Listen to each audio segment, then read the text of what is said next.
Hey guys and welcome back to the channel. बात करेंगे M E जी 15 में आज हम स्टार्ट करने वाले हैं ब्लॉक नंबर 6 और चैप्टर नंबर 20। ये हमारा अब लास्ट ब्लॉक है जो शुरू हुआ है। इससे पहले हम ब्लॉक 5 तक कवर कर चुके हैं। अब कुछ स्टूडेंट का कमेंट होगा कि हमने इससे पहले 18 और 19 चैप्टर्स नहीं किए हैं, चैप्टर 18 और 19। तो I would like to tell you कि चैप्टर 18 जिसमें हमने द नोज़ एक शॉर्ट स्टोरी है निकाल गोलकोई की, उसको हम कर चुके हैं। और पाम ड्रिंकर्ड वाइफ आपका चैप्टर नंबर 19 है, वो भी एक शॉर्ट स्टोरी है जिसको हम कवर पहले कर चुके हैं। जब आई थिंक लास्ट ईयर हम इसको कवर कर चुके हैं, तो आप उन चैप्टर्स को सर्च करेंगे स्टोरी को by success maker, then you definitely get the story. Now we have chapter number 20 और ये बहुत इंटरेस्टिंग है, literature and culture exchange and negotiations। ये इंपॉर्टेंट इसलिए भी हो जाता है क्योंकि प्रीवियस ईयर के क्वेश्चन पेपर को देखने के बाद that I am on that place कि इस पार्ट में से क्वेश्चन कभी कभी majority of time 80 to 90% time क्या होता है, दो क्वेश्चन पूछे जाते हैं। ठीक है, ये लास्ट का ब्लॉक है, इसमें से मेजॉरिटी ऑफ द टाइम मैं 90% की बात कर रही हूँ, 10% अभी भी एक्सेप्शंस हैं, राइट। तो दो क्वेश्चन पूछे जाते हैं, नहीं तो एक क्वेश्चन तो आपके हाथ में है ही है। इस ब्लॉक को बिल्कुल भी इग्नोर करना। अब आप ये सोच लीजिए पूरे पेपर में से कोई भी 5 क्वेश्चन करना है, 5 क्वेश्चन में से एक क्वेश्चन जो कि बहुत ईजी यूनिट है ये इसमें से पूछने वाला है, तो उसको ज़रूर कवर करेंगे। और लास्ट में मैं आपको ये भी बताऊंगी कि कौन से ब्लॉक से कौन सा क्वेश्चन सबसे ज़्यादा पूछा जाता है। Now the name of the chapter is telling and retelling. Telling जो सबसे पहले बोला गया और रीटेलिंग उसी की बात को रिपीट करना। फॉर एग्जाम्पल मैंने अभी आपको जो भी बताया, जैसे कि chapter number 18 and chapter number 19 we have covered 1 year ago, ये मैंने आपको बताया, ये मेरी टेलिंग हुई क्योंकि डायरेक्ट मैंने आपसे बोला। अब आप अगर कोई आपकी फ्रेंड या फ्रेंड पूछता है कि अभी इसमें सीक्वेंस से चल रहा था 17 तक, उसके बाद 18 और 19 चैप्टर क्यों नहीं है, then you will going to repeat my words कि अच्छा मैम ने बोला था कि ये पहले करा दिए, तो आप उनको प्लेलिस्ट में जाके चेक कर सकते हैं। तो जो आप बता रहे हैं वो क्या है, retelling. And when I tell to you, I told to you, तो वो क्या था, टैलिंग। जब मैं पहली बार कोई बात बोल रही हूँ दिस इज़ कॉल्ड टैलिंग, चाहे वो ओरल फॉर्म में हो या रिटन फॉर्म में हो, और आप जब दोबारा उसी चीज़ को बता रहे हैं तो वो क्या है, रीटेलिंग। एक दूसरा एग्जांपल समझिए, आपकी मम्मी ने बोला कि क्या करना है आपको, आपको शॉपिंग पे जाना है, ठीक है, अब खुश हो गई है। तो अब आपको ये बोला गया, लेकिन जब आपके पापा बोलेंगे कि जाकर लाइब्रेरी चले जाओ आपका टाइम हो गया, तो आप क्या बोलेंगे कि मुझे मम्मी ने बोला है कि मैं शॉपिंग पे चली जाऊँ, तो that word is called retelling. ठीक है, आपकी मम्मा ने बोला वो टेलिंग है, जो आपने रिपीट किया उनके वर्ड्स को वो क्या है, रीटेलिंग है। जब हम रीटेलिंग करते हैं तो उसमें कुछ ना कुछ चेंजेस आ जाते हैं। So in this chapter we are going to discuss all the complete concept. ये एग्जाम्पल मैंने इसलिए दिया है ताकि एग्जाम में आपको याद रहे और क्वेश्चन आए तो आप उसको फाइंड आउट कर पाएँ। राइट, नाउ स्टार्ट करते हैं।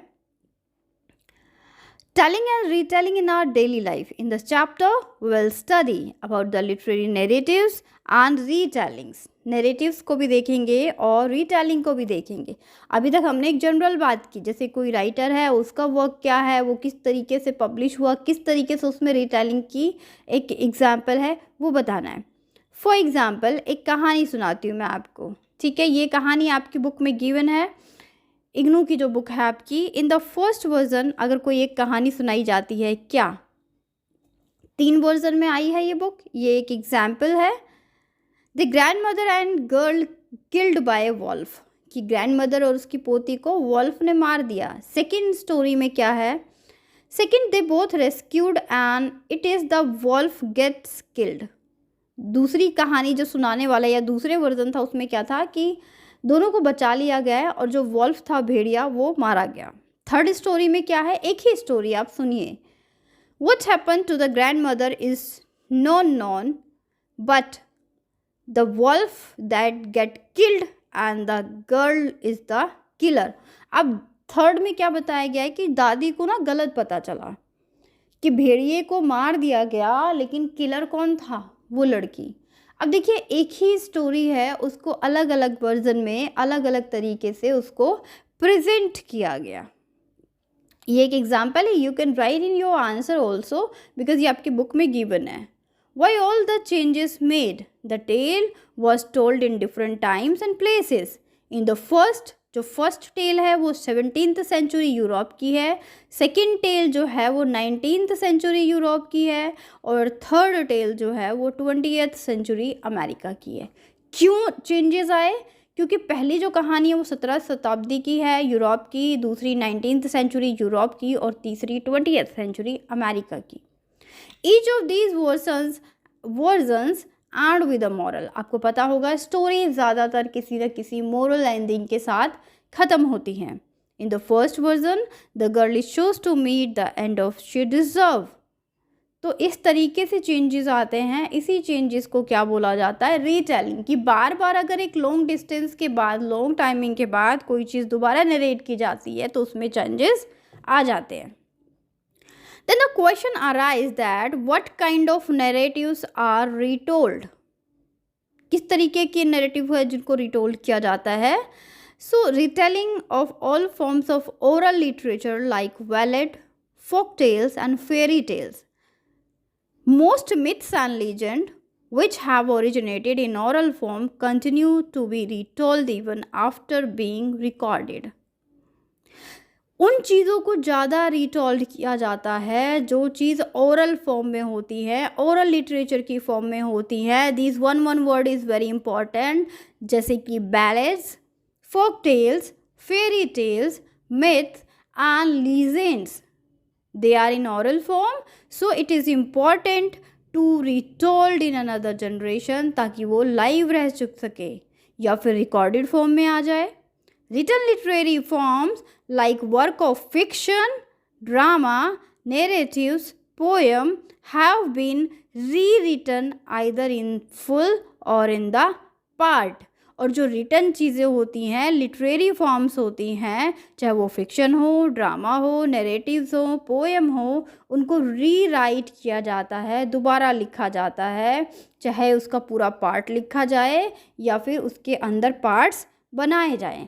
फॉर एग्ज़ाम्पल कुबला खान आपने देखी होगी, बहुत सारी ऐसी पोइट्री हैं, जैसे कि वेस्टलैंड आपने पढ़ा होगा, तो वेस्टलैंड को 5 पार्ट्स में अपलोड किया गया है।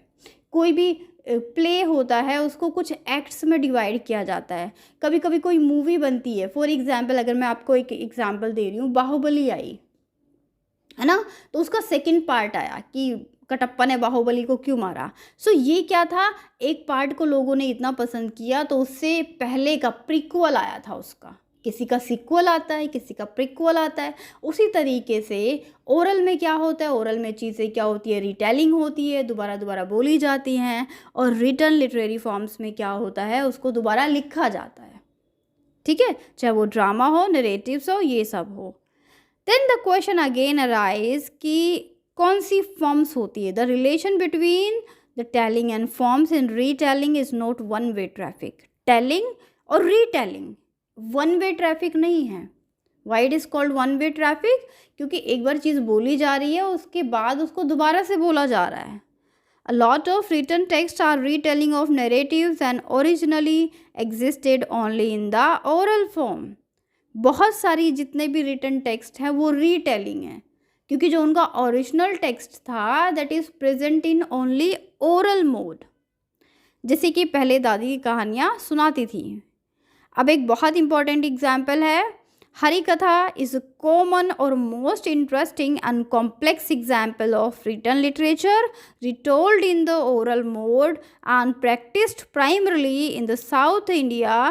These Harikathas are oral discourse in Ramayana, Mahabharata and Purans. They are reattachments or retelling of them containing fresh interpretation. हरी कथा एक बहुत इंटरेस्टिंग और कॉम्प्लेक्स लिटरेचर है जो कि एग्जाम्पल है रीटोल्ड का, ठीक है, जिसको बार बार प्रैक्टिस किया गया। साउथ इंडिया में हरी कथा क्या है, चाहे वो रामायण हो, महाभारत हो, पुराण हो, उनको क्या करा जाता है, रीअटैचमेंट ऑफ रीटेलिंग। जो उसमें इंटरप्रिटेशन होता है, जो फ्रेश इंटरप्रिटेशन होता है, उस चीज़ को बाद में ऐड कर दिया जाता है। ठीक है, देखो टाइम टाइम पे चीज़ों में कुछ ना कुछ इनोवेशंस चलती रहती हैं, चाहे वो हिस्ट्री का एरिया हो, चाहे वो पॉलिटी का एरिया हो, चाहे वो साइंस का एरिया हो, तो उसमें जो नई चीज़ें ऐड होती हैं उनको इंटरप्रेट कर दिया जाता है, साथ लेके चला जाता है। Retelling may be the entire epic in the serial episodes और may be single. Retelling episodic form में भी हो सकती है और सिंगल फॉर्म में भी हो सकती है। And a combination of speech, music or dance, these discussed draw from reinterpret, retelling। ठीक है, किसी भी चीज़ के बारे में दोबारा बार बार बोलना।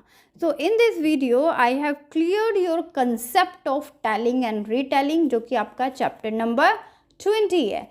नेक्स्ट वीडियो जो आपकी आएगी उसमें मैं आपके साथ डिस्कस करूंगी कि retelling of the Indian epics, जिसमें हम वाल्मीकि जी की रामायण टेलिंग और रीटेलिंग की बात करेंगे, रीटेलिंग ऑफ रामायणा की बात करेंगे एंड ट्रांसलेशन एज रीटेलिंग की बात करेंगे। Side by side 2 kinds of retelling की बात करेंगे एंड ट्रांसलेशन क्यों ज़रूरी है उसके इफेक्ट्स की भी बात करेंगे।